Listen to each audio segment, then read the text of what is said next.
วัสดีค่ะต้อนรับเข้าสู่ Top News Talk อยู่กับดิฉันหมิวอุบลรัตน์นะคะที่สุดแล้ววันนี้มติของอัยการสูงสุดก็มีคำสั่งยืนสั่งฟ้องคดี112ของคุณทักษิณชินวัตรนะคะซึ่งวันนี้เนี่ยเจ้าตัวติดโควิดนะคะไม่ได้เดินทางไปที่สำนักงานอัยการสูงสุดแต่ว่าส่งตัวแทนก็คือทนายความไปฟังคำสั่งแล้วศาลเนี่ยก็นัดอีกครั้งนะคะในประมาณวันที่18มิถุนายนวันนั้นจับตาว่าคุณทักษิณเนี่ยจะเดินทางไปที่สำนักงานอัยการจะมีการนำตัวไปส่งฟ้องต่อศาลหรือไม่ขั้นตอนการเมืองหลังจากนี้จะเป็นอย่างไรต่อไปวันนี้ค่อยๆไล่เรียงและถอดรหัสกันนะคะคุยกับอาจารย์คมสันต์โพคงค่ะนักวิชาการด้านกฎหมายนะคะสวัสดีอาจารย์ค่ะสวัสดีครับค่ะเป็นยังไงบ้างคำสั่งของอัยการสูงสุดวันนี้ถือว่าเกินความคาดหมายไหมคะอาจารย์ไม่เกินไม่เกินเลยครับคือก่อนหน้านี้เนี่ยบางคนอาจจะออกมาวิเคราะห์ว่าคดีนี้อาจจะเลื่อนไปก่อนไหมหรืออัยการอาจจะกลับคำสั่งเป็นไม่ฟ้องแต่อาจารย์มองว่ามันต้องเป็นแบบนี้อยู่แล้วครับผมมองปัจจัย2เรื่องค่ะเรื่องแรกคือข้อกฎหมายเนี่ยนะข้อกฎหมายเนี่ยการร้องทุกข์ขอความเป็นธรรมที่จะส่งผลให้อัยการสูงสุดเปลี่ยนนะคำสั่งเป็นจากฟ้องไม่ฟ้องเนี่ยมันจะต้องมีกรณีที่เป็นการได้พบหลักฐานใหม่ที่ทำให้ข้อเท็จจริงในคดีเปลี่ยนแล้วก็จะนำไปสู่การวินิจฉัยที่เปลี่ยนไป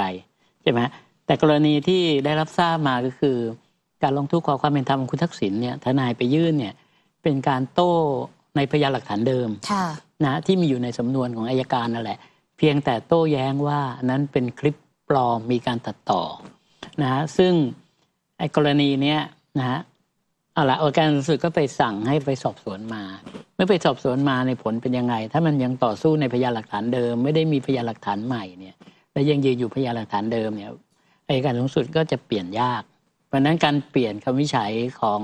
อัยการสูงสุดที่สั่งให้ฟ้องคดีเนี่ยจึงไม่ใช่เรื่องง่ายนะฮะถ้าไม่มีหลักฐานใหม่ไม่มีหลักฐานใหม่ให้เห็นจริงๆซึ่งตอนแถลงเนี่ยทีมโฆษกเขาก็แถลงเรื่องนี้ออกมาเหมือนกันนะฮะอันนั้นปัจจัยที่1ปัจจัยที่2เนี่ยอัยการสูงสุดคนปัจจุบันเนี่ยในวงการอัยการซึ่งผมได้รับทราบมาเนี่ยแกค่อนข้างจะเป็นคนที่ค่อนข้างตรงไปตรงมานะไม่มีผลประโยชน์อะไรกับพวกองค์กรธุรกิจหรืออะไรที่เกี่ยวข้องนะแล้วก็ได้ทราบว่าค่อนข้างเป็นคนที่ไม่ได้เกรงกลัวอะไรมากมายนะฮะแล้วก็มีหลายๆอย่างที่สะท้อนลักษณะเพราะฉะนั้นในการที่จะเปลี่ยนเนี่ยในแง่เงื่อนไข2ข้อเนี่ยผมนึกมองมาแต่ต้นแล้วว่าไม่น่าจะเปลี่ยนคำสั่งน่าจะสั่งฟ้องเหมือนเดิมค่ะที่สุดวันนี้ก็มีมติสั่งฟ้องนะคะขั้นตอนหลังจากนี้ล่ะอาจารย์มันจะต้องเป็นยังไงต่อไปก็ต้องได้ตัวคุณทักษิณไปศาลวันที่18ตอนส่งฟ้องนะฮะพอไปศาลแล้วเนี่ยก็อยู่ที่กระบวนการที่ศาลจะวินิจฉัยแหละศาลจะยอมศาลจะมองแบบเงื่อนไขอย่างที่หลายคนกำหนดหรือคุยมานะครับก็มันมีตอนนี้มีความเห็นแตกเป็น2แบบที่1คือได้ประกันตัวแบบที่2คือไม่ได้ประกันตัวใช่นะแบบไม่ได้ประกันตัวเนี่ยคือมองว่าคุณทักษิณเป็นนักโทษที่ได้รับการพักโทษคือยังไม่พ้นสถานะความเป็นนักโทษนะเพียงแต่ได้รับพักโทษเท่านั้นเองเพราะฉะนั้นเนี่ยเมื่อคุณทักษิณกระทำความผิดใหม่ใช่ไหมมีความผิดเกิดขึ้นใหม่เงื่อนไขการพักโทษก็สิ้นสุดลงก็จะต้องเข้าเรือนจำก่อนอันนี้เป็นความเห็นที่เห็นกันแบบนี้ค่อนข้างเยอะนะครับแล้วก็อีกความเห็นหนึ่งก็คือถือว่าเป็นความผิดที่คนละเรื่องกันนะเพราะฉะนั้นการที่คุณทักษิณจะยื่นขอประกันตัวจึงไม่มีการตัดสิทธิ์ในกรณีแบบนี้ก็คือคุณทักษิณสามารถยื่นขอประกันตัวได้ก็จะได้ประกันตัวมาก็จะได้ประกันตัวมาค่ะหรืออาจจะมองในมุมว่าคดีนี้จริงๆก็ย้อนกลับไปเกิดขึ้นตั้งแต่ปี52มันเป็นความผิดที่เกิดขึ้นมันเป็นการกระทำในอดีตอาจารย์ไม่ใช่ว่าโอเคมีคดีทุจริตแล้วคุณทักษิณมาทำผิดซ้ำอีกเป็นคดี112ใหม่มองแบบนั้นได้ไหมคะความจริงการกระทำความผิดมันทำมาตั้งแต่ในอดีตแต่การจะชี้ว่าคนนั้นทำผิดหรือไม่มันอยู่ที่อนาคตอยู่ที่ศาลจะเป็นคนชี้เพราะฉะนั้นมันก็ต้องอยู่ที่การต่อสู้เพราะฉะนั้นปัจจุบันเนี่ยถ้าจะไปมองแบบว่ากระทำความผิดหรือไม่เนี่ยนะก็ต้องดูว่าศาลชี้หรือยังว่าเป็นการกระทำความผิดนะถ้าศาลยังไม่ได้ชี้เนี่ยมันก็ตีความได้ว่ามันอยู่ในระหว่างการต่อสู้คดีที่ยังไม่ได้มีการตัดสินว่ากระทำความผิดหรือไม่เพราะการกระทำความผิดในสภาพความจริงมันทำตั้งแต่อดีตแล้วฮะแต่ถูกชี้นะชี้เมื่อไหร่นั่นคือการชี้เพราะฉะนั้นก็คนถึงที่ตีความเป็น2แบบไงแบบหนึ่งก็คือกระทำความผิดมองว่าตัวการกระทำนั้นเกิดขึ้นณวันที่ให้สัมภาษณ์และเป็นความผิดตามกฎหมายแล้วแต่การกระทำนั้นเนี่ยมันถูกชี้หรือยัง นั่นอีกเรื่องหนึ่งต้องแยกกันนะต้องแยกกันค่ะโอ้ก็มีโอกาสเกิดขึ้นได้ทั้งคุณทักษิณได้รับการประกันตัวหรือไม่ได้ประกันตัวใช่ถ้าได้รับการประกันตัวก็สู่คดีกันไปสู้ไปศาลชั้นต้นชั้นอุทธรณ์ฎีกาแต่ถ้าไม่ได้ประกันตัวคุณทักษิณก็จะต้องเข้าเรือนจำกลับเข้าไปในเรือนจำซึ่งกระบวนการขั้นตอนคืออันนี้คือต้องนับหนึ่งใหม่เลยใช่ไหมคะอาจารย์นับหนึ่งใหม่นับหนึ่งใหม่นะเป็นคดีใหม่นี่จะไม่ใช่ว่าไปอยู่ที่โรงพยาบาลตำรวจนะอันนั้นไม่รู้ อันนั้นไม่รู้ว่ารัฐมนตรียุติธรรมจะทำอะไรเพราะที่ผ่านมาก็เห็นป่วยปางตายเสร็จแล้วก็ออกมาเดินไปโคราชไปนู่นไปนี่ไปคุยกับชนกลุ่มน้อยไปอะไรต่ออะไรซึ่งมันค่อนข้างขัดแย้งกับไอ้การที่บอกป่วยไม่สบายหนักอย่างที่ว่าที่อยู่โรงพยาบาลตำรวจชั้น14ค่ะบางคนบอกอุ๊ยทำไมคุณทักษิณอยู่ๆป่วยโควิดพอดีเลยที่อัยการจะนัดฟังคำสั่งวันที่29พฤษภาคมก็คือวันนี้ใช่ไหมคะอาจารย์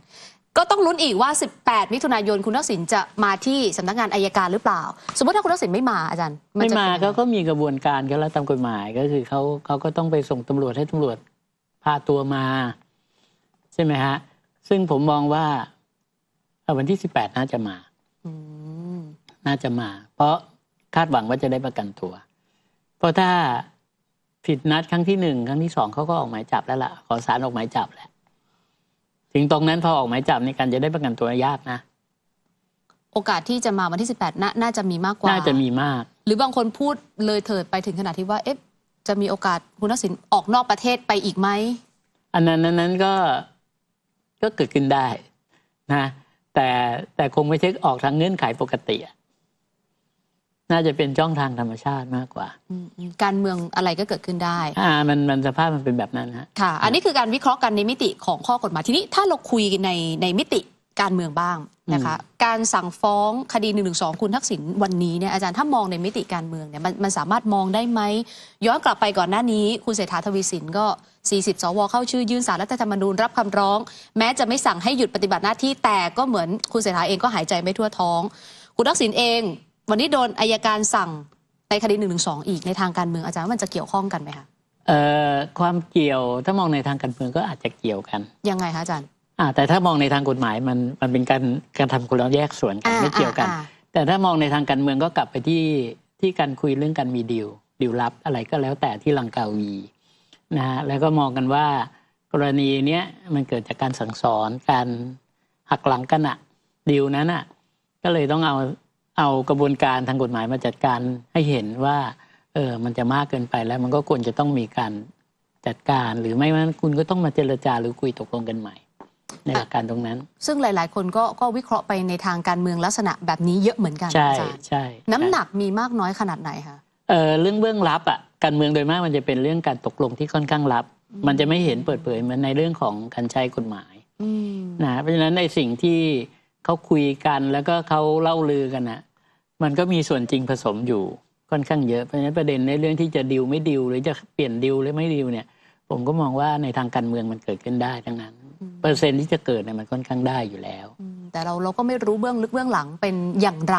นะคะอาจารย์ใช่แต่อย่างวันนี้เองเนี่ยคุณทักษิณเองอาจจะต้องใช้พาดหัวว่าวิบากกรรมติดบ่วงคดี112ใช้คำนี้ได้เลยไหมอาจารย์ก็ใช้ได้อยู่แล้วก็เป็นเรื่องที่เขาทำตัวเขาเองแหละคือมันจะกลายเป็นวิบากกรรมของคุณทักษิณใหม่ไหมกับบ่วงคดี112รอบนี้หนักไหมอาจารย์คิดว่า